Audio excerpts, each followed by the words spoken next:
شهر رمضان الذي أنزل فيه القرآن۔ السلام علیکم ناظرین، امید کرتا ہوں آپ خیریت سے ہوں گے۔ اللہ رب العالمین ہم سب کو اپنے حفظ و امان میں رکھے۔ جیسا کہ اللہ رب العالمین کی توفیق و رحمت سے آج رمضان مبارک کا 12واں روزہ ہے، اور جو ہماری رمضان سیریز کا دوسرا سیشن تھا ہر پارہ کی پہلی آیت کی ترجمہ اور اس کی تفسیر کے حوالہ سے، آج چونکہ 12واں روزہ ہے تو ہم 12ویں اس پارہ کی پہلی آیت کا ترجمہ اور اس کی تفسیر جاننے کی کوشش کریں گے۔ سب سے پہلے آپ 12ویں پارہ کی پہلی آیت کی تلاوت سماعت فرمائیں۔ اعوذ باللہ من الشیطان الرجیم، بسم اللہ الرحمن الرحیم، وما من دابة في الأرض إلا على الله رزقها ويعلم مستقرها ومستودعها كل في كتاب مبين۔ جی، وما من دابة في الأرض، نہیں ہے کوئی بھی ایسی چیز اس دنیا کائنات کے اندر موجود، اس دنیا کائنات کے اندر کوئی بھی جاندار، کوئی بھی حیوان، کوئی بھی ذی روح چیز اس دنیا کائنات میں موجود نہیں ہے الا علی اللہ، جس کا علم اور جس کا ذمہ اللہ کے ہاں ہو، رزقها، اس کے رزق کا ذمہ اللہ کے ہاں ہے۔ کیا مطلب؟ کہ اس دنیا کائنات کے اندر کوئی بھی جاندار، کوئی بھی حیوان، کوئی بھی جانور، کوئی بھی چیز ایسی موجود نہیں ہے جس کے اندر روح پائی جاتی ہے اور اس کا رزق اللہ کے ذمہ نہ ہو۔ مطلب کہ ہر چیز کا جو ذمہ ہے اس دنیا کائنات کے اندر، جتنی بھی چیزیں ہیں جن کے اندر جان پائی جاتی ہے، جن کے اندر روح پائی جاتی ہے، ان سب کا رزق اللہ کے ذمے ہے، چاہے وہ دنیا کائنات میں کسی بھی کونے میں موجود ہو، چاہے وہ پانی پہ تیرنے والے ہو، چاہے وہ زمین پر چلنے والے ہو، چاہے وہ زمین کے نیچے بسنے والے ہوں، چاہے وہ ہوا میں اڑنے والے ہو، چاہے وہ آسمان میں اڑنے والے ہوں، چاہے وہ جہاں بھی رہنے والے ہوں، علی اللہ رزقها، ان سب کا رزق اللہ کے ذمہ ہے۔ حتیٰ کہ جو انسان اس دنیا کائنات میں ابھی آتا بھی نہیں ہے، وہ بچہ ابھی اپنی ماں کے پیٹ میں ہوتا ہے تو اللہ رب العالمین اس کے ماں کی چھاتی پر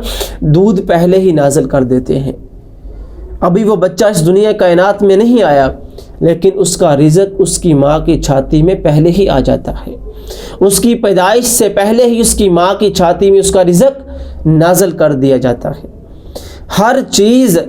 جب وہ اس دنیا کائنات میں آتی ہے، اس کے آنے سے پہلے اللہ رب العالمین اس کا جو رزق ہوتا ہے اس کو نازل کر دیتے ہیں۔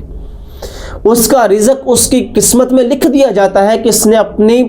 زندگی کے اندر کتنا رزق کھانا ہے، کتنا رزق اس نے استعمال کرنا ہے، اور اللہ رب العالمین نے کتنا رزق اس کو عطا کرنا ہے۔ تو پھر انسان کیوں فکر کرتا ہے؟ انسان رزق کے پیچھے دن رات کیوں بھاگ رہا ہے؟ جو اس کی قسمت میں لکھا ہے اس کی مرنے سے پہلے اس کو وہ ضرور عطا کیا جائے گا۔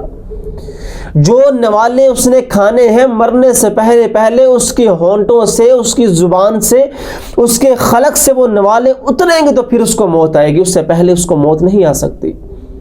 تو پھر انسان اللہ کو بھلا کر کیوں رزق کے پیچھے دن اور رات اس نے کر دی ہے؟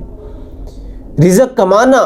ہر مسلمان پر فرض ہے کہ وہ اپنے لیے رزق کمائے، وہ کوشش کرے، لیکن ایک حد تک۔ آج کے مسلمانوں کا کیا حال ہے کہ وہ ہر چیز کو چھوڑ کر وہ رزق کے پیچھے بھاگ رہے ہیں۔ ان کو اللہ بھی یاد نہیں، ان کو رازق یاد نہیں جو رزق دیتا ہے۔ انسان رزق کے پیچھے دوڑ رہا ہے لیکن رازق کو وہ بھول گیا ہے، اور جس نے رزق دینا ہے انسان اس کو نہ یاد کرے تو پھر رزق کہاں سے آئے گا؟ ہمارے رزق میں برکت کہاں سے آئے گی؟ اس لیے اللہ نے کہا کہ اس دنیا کائنات میں چاہے وہ انسان ہے، وہ جانور ہے، وہ حیوان ہے، وہ کیڑا ہے، وہ مکوڑا ہے، وہ پرندہ ہے، وہ چرندہ ہے، جو بھی ہے اس دنیا کائنات کے اندر وہ سانس لینے والا ہے، تو اللہ رب العالمین کے ذمہ ہے کہ اس کو رزق دیا جائے۔ اللہ کو فکر ہے کہ میں نے اپنے اس جاندار کو رزق دینا ہے، چاہے وہ پرندہ آسمان میں اڑنے والا ہے، چاہے وہ کیڑا مکوڑا ساتوں زمینوں کے نیچے ایک پتھر کے اندر رہتا ہے، اس کے بھی رزق کا ذمہ اللہ کے سپرد ہے، اللہ نے اٹھایا ہوا ہے۔ وہ واقعہ آپ کو یاد ہونا چاہیے کہ جب اللہ نے اپنے نبی کو کہا کہ اے نبی اس پتھر پر اپنی لاٹھی کو ماریے، تو جب اس پتھر پر اپنی لاٹھی کو مارا وہ پتھر پھٹ گیا، وہ ٹوٹ گیا، اس پتھر کی تہ میں سے ایک کیڑا نکلا، اس کیڑے کے منہ میں سبز رنگ کا پتا تھا۔ علی کل شیء قدیر، وہ اللہ ہر چیز پر قادر ہے،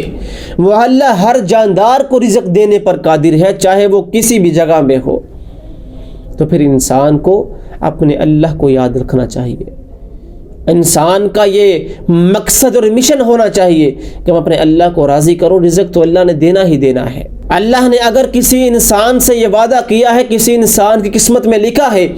کہ اس نے بھوکا نہیں سونا، تو وہ جو مرضی کر لے وہ بھوکا نہیں سو سکتا، اور اگر کسی قسمت میں لکھا ہے کہ اس نے یہ رات بھوکا سونا ہے تو وہ جتنی مرضی کوشش کر لے وہ اس رات میں اپنا پیٹ بھر کر نہیں سو سکتا۔ اللہ نے جتنا رزق انسان کی قسمت میں لکھ دیا وہ اس کو ضرور حاصل ہونا ہے۔ آگے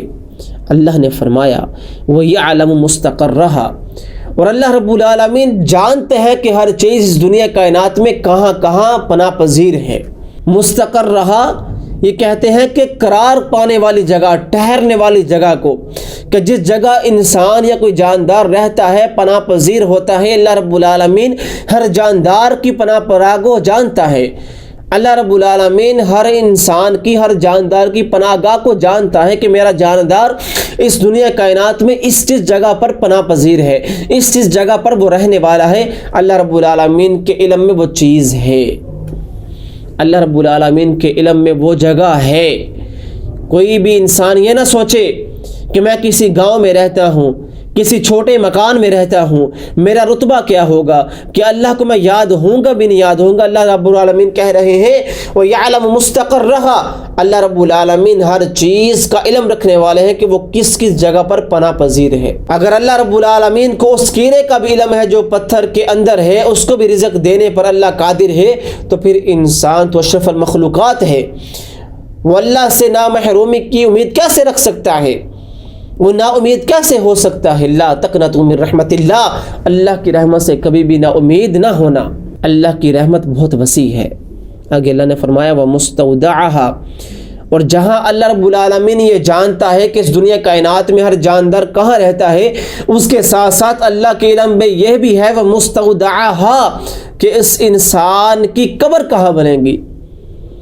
اس انسان کے جانے کی جگہ کہاں ہے، اس جاندار نے جہاں مر کر جانا ہے وہ جگہ بھی اللہ کو معلوم ہے کہ اس انسان نے یا پھر اس جاندار میں مر کر کس جگہ پر جانا ہے۔ کیا مطلب؟ اگر آپ دیکھتے ہیں کہ کوئی انسان پاکستان کے اندر پیدا ہوتا ہے لیکن اس کی وفات امریکہ میں ہو رہی ہے، کینیڈا میں ہو رہی ہے، سعودی عرب میں ہو رہی ہے، دبئی میں ہو رہی ہے، وہ پیدا ایک کونے پر ہو رہا ہے لیکن اس کی وفات دنیا کے دوسرے کونے پر ہو رہی ہے، تو اللہ رب العالمین کہتے ہیں میں جانتا ہوں اس کے پیدا ہونے کے جگہ کو بھی، اس کے رہنے کو بھی جگہ کو بھی، اس کو بھی جانتا ہوں کہ جہاں یہ مر کر جائے گا، جس قبر میں، دنیا کے جس حصے میں، زمین کے جس ٹکڑے میں اس نے دفن ہونا ہے، اللہ رب العالمین اس چیز کو، اس جگہ کو بھی جاننے والے ہیں۔ آگے کل فی کتاب مبین، ہر چیز اللہ رب العالمین نے اپنی واضح کتاب کے اندر لکھ دی ہے، ہر چیز کو اللہ رب العالمین نے اپنے پاس لکھ کر محفوظ کر لیا ہے، وہ جانتا ہے کہ کیا کچھ ہونا ہے اور کیا کچھ نہیں ہونا۔ تو کیا پتہ چلا اس آیت سے کہ اللہ رب العالمین کا ذمہ رزق ہے ہر جاندار کا، اور اللہ رب العالمین جانتے ہیں کہ ہر جاندار اس دنیا کائنات میں کس کس جگہ پر پناہ پذیر ہے، اور یہ بھی جانتا ہے کہ اس جاندار نے مرنے کے بعد دنیا کے کس زمین کے کس ٹکڑے کے اندر جانا ہے، اور اللہ رب العالمین کے علم میں دنیا کی ہر چیز ہے، اور اللہ رب العالمین اس کو واضح کتاب کے اندر لکھ دیا ہے۔ تو یہ تھا اس کا ترجمہ اور اس کی تفسیر۔ اللہ رب العالمین سے دعا ہے کہ اللہ رب العالمین ہم سب کو قرآن کو سمجھ کر اس پر عمل کرنے کی توفیق عطا فرمائے۔ وآخر دعوانا ان الحمد للہ رب العالمین۔